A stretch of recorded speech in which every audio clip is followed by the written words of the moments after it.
कभी सोचा है आपने कि अगर हम यार ब्लूटूथ तो मैंने कनेक्ट ही नहीं किया क्या, तो क्या कभी आपने सोचा है कि आप गर्मी का सीजन आ चुका है और इस गर्मी के सीजन में आप जो अमूमन अपने घर में दूध रखते हो, अगर फ्रीज नहीं चलती है, लाइट चली जाती है या बाहर रखते हो तो वो जल्दी जल्दी फट जाता है। क्या कभी आपने सोचा है कि आप बाजार से जब आप फ्रूट्स लेके आते हो, स्पेशली अंगूर अगर रखते हो तो फ्रेगमेंट हो जाता है, और अगर बनाना लेके आते हो, अगर पन्ने में रखे आते हो तो उसमें काले काले कलर के धब्बे आ जाते हैं। क्या कभी आपने ये देखा है कि जंग लग जाती है अगर आप कूलर को दिन भर रखे रहते हो, मतलब एक विंटर सीजन में रखते हो और जब समर में निकालते हो तो उसमें उस कूलर में क्या होता है, एक रस्ट लग जाता है। ठीक है, तो इस तरह के कई सारे क्वेश्चन, जो हम लोग खाना खाते हैं तो हमारी बॉडी में इम्यूनिटी कैसे जागती है, अगर हम लोग खाना खाते हैं तो वो डाइजेस्ट कैसे होता है, और सबसे बड़ी बात कि हम लोग रेस्पिरेशन सांस ही क्यों लेते हैं। तो अगर ये सब चीज नहीं पता है तो आज हम लोग इस वीडियोस में सारी चीजें जानेंगे। नमस्कार, स्वागत है आपका हमारे चैनल द एक्सेस काउंटर में। मेरा नाम है अभिनव और आज मैं आप इन सारे क्वेश्चंस को सोल्यूशन को डिस्कस करूंगा यहाँ पर।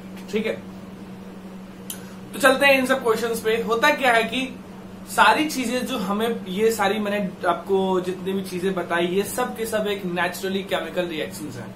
ठीक है, सारी की सारी केमिकल रिएक्शंस हैं। अगर आप ऑयल कोई, अगर आप कई सारी चीजें हैं, अगर आप एक्सपोज कर दो तो ऑयल जो है वो ऑक्सीजन से रिएक्ट करता है, यानी कि मेन टर्म जो इसमें अभी तक आई वो थी ऑक्सीजन से रिएक्ट करना। ठीक है, जैसे आयरन है, अगर ऑक्सीजन से रिएक्ट कर जाता है तो आपको वो आयरन ऑक्साइड यानी रस्ट बन जाता है। तो इस तरह से आप जब भी आप किसी चीज में कोई भी आयरन का चीज अगर बाहर रखते हो तो वो ऑक्सीजन से रिएक्ट करता है और क्या बनाता है, एक रस्ट बना जाता है, जिसकी वजह से हम लोग को उसके ऊपर ब्राउन ब्राउन कलर की चीज दिखती है। इसी तरह अगर आप अंगूर को रख देते हो, ग्रेप्स को, और अगर बनानास को पन्नी में रख देते हो तो वहां से कार्बन से वो कहीं ना कहीं रिएक्शन चालू होती है और उसकी वजह से जो एक हीट जनरेट होती है और वो बनाना जो है वो हीट की वजह से उसमें धब्बे आ जाते हैं, स्पॉट्स मिल जाते हैं आपको ब्लैक ब्लैक कलर के।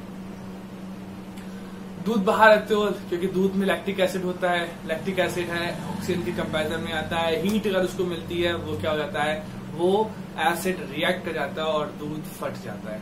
ठीक है, तो इस तरह से कई सारी रिएक्शंस है जो हम लोग को ये चीज जाननी थी। ये सब की सब हमें जाननी बहुत जरूरी है क्योंकि अब हम लोग केमिकल रिएक्शन, केमिस्ट्री का पहला चैप्टर इंट्रोडक्शन कर रहे हैं। ठीक है, तो अभी जो आपको स्क्रीन पे सामने दिख रहा है, तो स्क्रीन पर आपको एक टोंग दिख रहा है जो कि एक सीजर की तरह है। उस सीजर में हम लोगों ने मैग्नीशियम को दबा के रखा हुआ है और नीचे क्या एक बर्नर है जो जिसमें से आग निकल रही है। ठीक है, और हम लोगों ने उसको टिल्ट इसलिए रखा हुआ है बिकॉज अगर टिल्ट रखेंगे तो जो बर्नर से आग निकल रही है वो आग वो मैग्नीशियम को जलाएगी। नीचे आप देख रहे हैं, नीचे एक वॉच ग्लास है जिसमें कि कुछ पाउडर टाइप रूप गिर रहा है, और हाँ जी, ये पाउडर फॉर्म क्या है, मैग्नीशियम ऑक्साइड। मैग्नीशियम ऑक्साइड कैसे बना, आइए देखते हैं। मैग्नीशियम की रिबन थी, ऑक्सीजन से रिएक्ट किया। आप बोलोगे ऑक्सीजन से रिएक्ट कब कर दिया भाई, तो आग तभी लगती है जब ऑक्सीजन से रिएक्शन होती है। ठीक है, इसलिए आपको पता है कि जब भी आग लगती है तो लोग पानी डालते हैं, लोग वहां पर बालू डालते हैं, मिट्टी डालते हैं, है ना।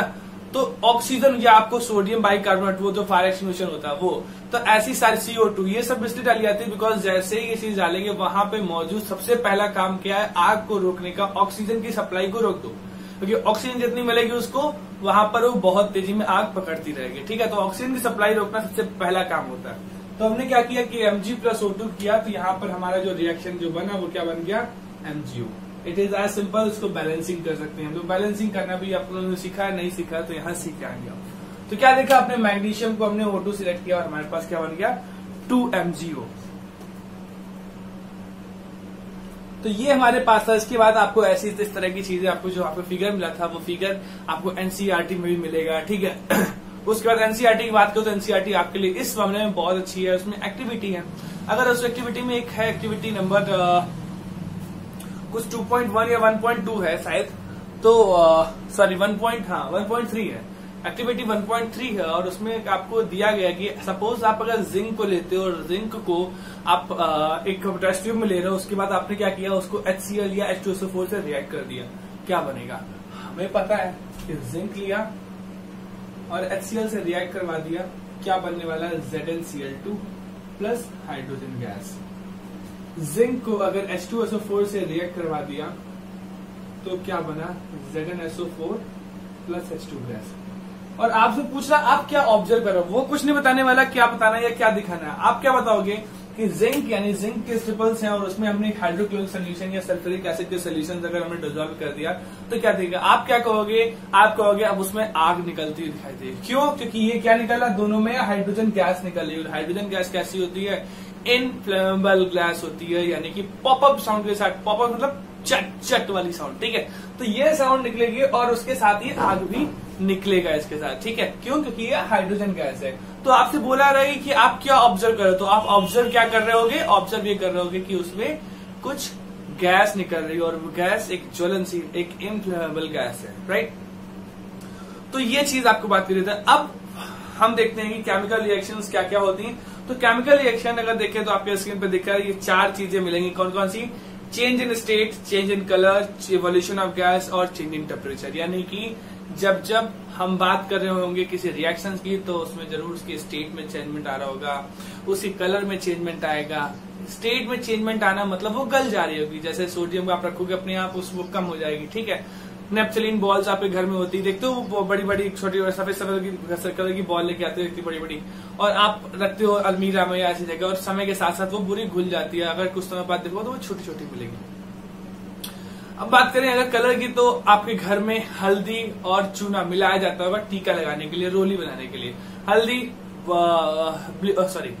हल्दी येलो कलर की और चूना जो है वो आपका व्हाइट कलर का। दोनों लोग मिलकर क्या बनाते हैं, रेड कलर, यानी रोली बन जाता है जिससे हम लोग टीका लगाया जाता है, ठीक है। तो ये कलर चेंजमेंट हुआ। तो ये कलर चेंजमेंट आपको ऑब्जर्वेशन मिलता है यहाँ पर, ठीक है। तो ये भी एक शो करता है कि हाँ ये केमिकल रिएक्शन हो रही है।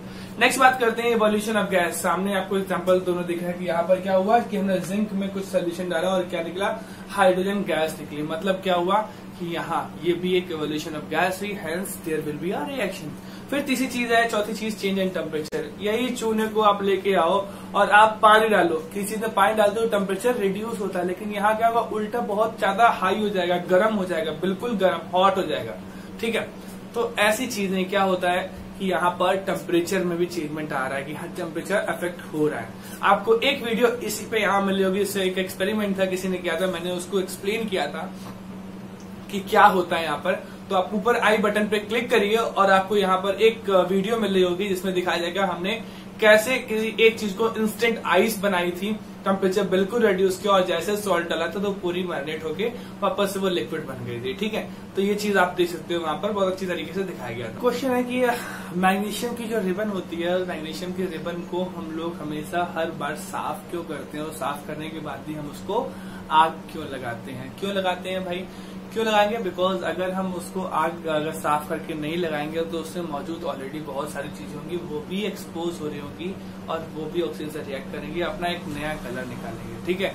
अब बात करते हैं हम लोग की केमिकल इक्वेशंस को कैसे लिखा जाता है। तो आपसे केमिकल इक्वेशन को लिखने के लिए बोला जा रहा है और अभी हम लोगों ने सबसे पहले जो चीज पढ़ी है वो क्या पढ़ी है, Mg+O2 gives 2MgO। मैंने तो इक्वेशन लिख दी थी, मैं फिर से लिखता हूँ। आपसे क्वेश्चन क्या पूछा जाएगा कि right the chemical equation observe, और जो भी हुई हो वो कब, जब मैग्नीशियम रिबन जो है वो मैग्नीशियम रिबन ऑक्सीजन से रिएक्ट कर रहा हो और आपको बैलेंस इक्वेशन लिखनी है। आपने क्या, आपको क्या दिया गया है, मैग्नीशियम। मैग्नीशियम का सिंबल क्या होता है, ये आपको याद करना होगा। ये याद करने के लिए आपको फर्स्ट से लेके 20 तक के सारे एलिमेंट को सीरियल बाय सीरियल याद करना मैंडेटरी। अगर नहीं याद करोगे आपको कुछ भी नहीं समझ में आने वाला। केमिस्ट्री बिल्कुल नहीं समझ आने। केमिस्ट्री याद करने का सबसे पहला बेसिक मोड क्या है, आपको फर्स्ट से लेकर 20 तक, क्या उसके बाद के जितने भी आपको एलिमेंट याद आते हैं याद करनी जरूरी है। मैग्नीशियम और ऑक्सीजन कैसे होता है, ऑक्सीजन हमेशा O2 के फॉर्म में रहता है, ठीक। कुछ चीजें हैं जो आपको आपने बहुत पहले से देखते आ रहे होंगे 7th ग्रेड से, तो चीजें आपने नोटिस करी है तो ठीक है, नहीं करी है तो आप फिर करिए। O2 ऑक्सीजन हमेशा O2 रहता है, हाइड्रोजन हमेशा H2 के फॉर्म में रहता है, गैसेस फॉर्म में, एक स्टेबल फॉर्म में। H+ कभी नहीं रहता, ठीक है, H+ रहता है बट H अकेला नहीं मिलता। आपको H+ मिलेगा या H2 मिलेगा, Cl- मिलेगा, Cl2 मिलेगा, O-2 मिलेगा या O2 मिलेगा, ठीक है। तो आपको ये चीजें याद करनी होगी। कैसे होता है वो हम अपने केमिकल बॉन्डिंग चैप्टर में पढ़ेंगे कैसे बनते हैं, लेकिन शुरुआत में कुछ चीजें आपको रिकॉल करने की बहुत जरूरी है, बेहद। फिर तो Mg+O2 अब कैसे बनता है, हमने ये चीज देख लेते हैं। MgO, Mg का एटॉमिक नंबर कितना है, 12 एटॉमिक नंबर है Mg, 12 एटॉमिक नंबर है ना। इलेक्ट्रॉनिक कन्फिगरेशन करेंगे। इलेक्ट्रॉनिक कन्फिगरेशन करते हैं तो क्या होता है, पहली शेल में according to Bohr Bury rule पहली शेल में कितने इलेक्ट्रॉन जाएंगे, पहली शेल में 2 इलेक्ट्रॉन जाते हैं, दूसरी शेल में 8 जाते हैं, तीसरी शेल में 18 जाते हैं, चौथी शेल में 32 जाते हैं। ये कैसा होता है, बोर-बरी का रूल था जिन्होंने बताया था कि 2n square is the number of electron can be entered in nth shell. ठीक है, where n is number of shell. तो 2n स्क्वायर के अकॉर्डिंगली अगर पहले शेल की बात करें तो कितने इलेक्ट्रॉन जाएंगे, 2 इलेक्ट्रॉन। 2 into 1 का स्क्वायर 2 रखेंगे, n की वैल्यू तो कितना जाएंगे 8, 3 रखेंगे तो 18। ठीक है, तो इसमें कुछ ड्रॉबैक्स भी आएंगे, वो हम लोग बताया केमिकल बॉन्डिंग में चलेंगे तो सब कुछ बताएंगे, पीरियोडिक क्लासिफिकेशन है क्यों है उन सके हम लोग ये सब चीजें देखेंगे। ठीक है, तब तक फिलहाल तो 282 करते हैं, यहाँ पर कितना हुआ 2,8,2। तो वैलेंसी क्या होती है, the number of electron present in the outermost shell is called valency. ठीक है, तो उसको हम वैलेंसी बोलते हैं। इसकी वैलेंसी कितनी हो गई 2। ऑक्सीजन, ऑक्सीजन की बात करें तो ऑक्सीजन का एटॉमिक नंबर 8, 2,6। तो अगर 4 या 4 से ज्यादा हो, सबसे ज्यादा लास्ट सेल में इलेक्ट्रॉन, अगर 4 या 4 से ज्यादा इलेक्ट्रॉन हो तो क्या करते हैं हम लोग 8 - n लगा लेते हैं। तो अगर जैसे यहाँ 6 है तो इसकी वैलेंसी कितनी हो जाएगी 8 - 6 कितनी हो गई 2। तो इसकी वैलेंसी कितनी हो गई 2।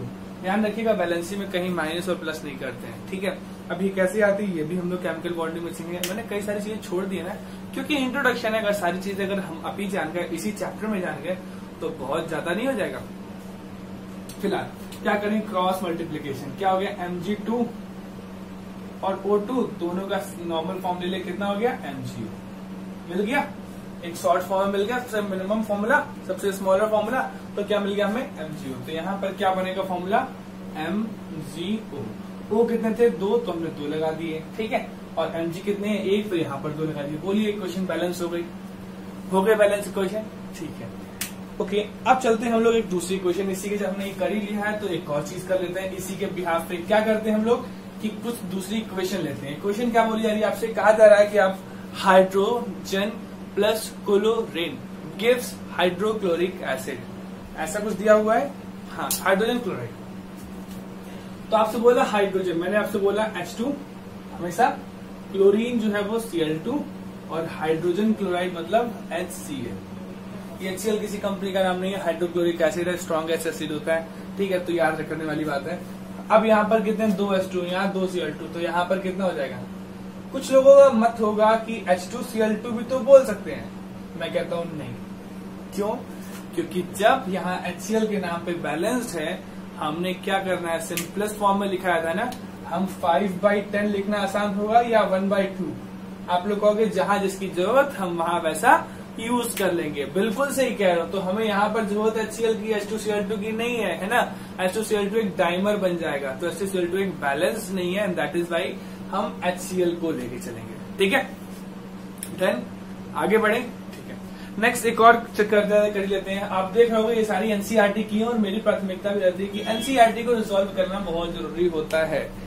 आप एनसीईआरटी के अलावा मैं आपसे ये नहीं कहूंगा कि अभी आप एनसीईआरटी के से पढ़ो, आप एनसीईआरटी से के बाहर का पढ़ो। एनसीईआरटी हम करवा देंगे, आपके स्कूल्स करवा देंगे, तो आप खुद भी कर लोगे। लेकिन एनसीईआरटी एक प्लेटफॉर्म होता है और एनसीईआरटी के अलावा आपको कई सारी बुक्स जरूर पढ़नी होती है। ठीक है, क्योंकि वो उसमें बहुत ही ब्रीफ में लिखा होता है और आप इतने शायद वो नहीं होते हो कि आप सारी चीजें गैदर करवाओ एक ही बार में। ठीक है, फिलहाल हम बात करते हैं बैरियम क्लोराइड की। BA इक्वेशन लगे BaCl2 barium chloride plus Al2SO4 का होल थ्राइस। ठीक है, गिव्स BaSO4 प्लस AlCl3। मतलब क्वेश्चन आपको दिया हुआ है कि बेरियम क्लोराइड है, एल्यूमिनियम सल्फेट है, ये रिएक्ट करते हैं और बनाते हैं बैरियम सल्फेट और एल्यूमिनियम क्लोराइड, ये बोला है। अब सबसे बड़ी चीज कि हमने इक्वेशन कैसे लिखी, भाई बेरियम Cl, वैलेंसी कितनी होती है इसकी 2 होती है, इसकी 1 होती है। क्रॉस मल्टीप्लीकेशन प्रोडक्ट क्या बन गया BaCl2। फिर से Al लेते हैं, SO4 लेते हैं। SO4 के ऊपर चार्ज कितना होता है, H2SO4 होता है ना, H2SO4 से चार्ज आता है, कितना आता है SO4 के ऊपर -2 और 2H मिला के +1 बनवाते हैं। बोलो बैलेंस हो जाता है ना, +2 -2 पूरे H2SO4 के ऊपर एक भी चार्ज नहीं है। ठीक है, तो यही यहाँ पर हुआ। SO4 को अगर वैलेंसी न लेना हो तो हम चार्ज भी ले सकते हैं। SO4 के ऊपर -2, Al के ऊपर +3। हमने क्या करना है, क्रॉस मल्टीप्लीकेशन। क्या आ गया, Al2SO4 का होल थ्राइड। ध्यान रखें कोई भी हम नेचर यानी चार्ज नहीं लेके चलते, साइन लेके नहीं आते हैं।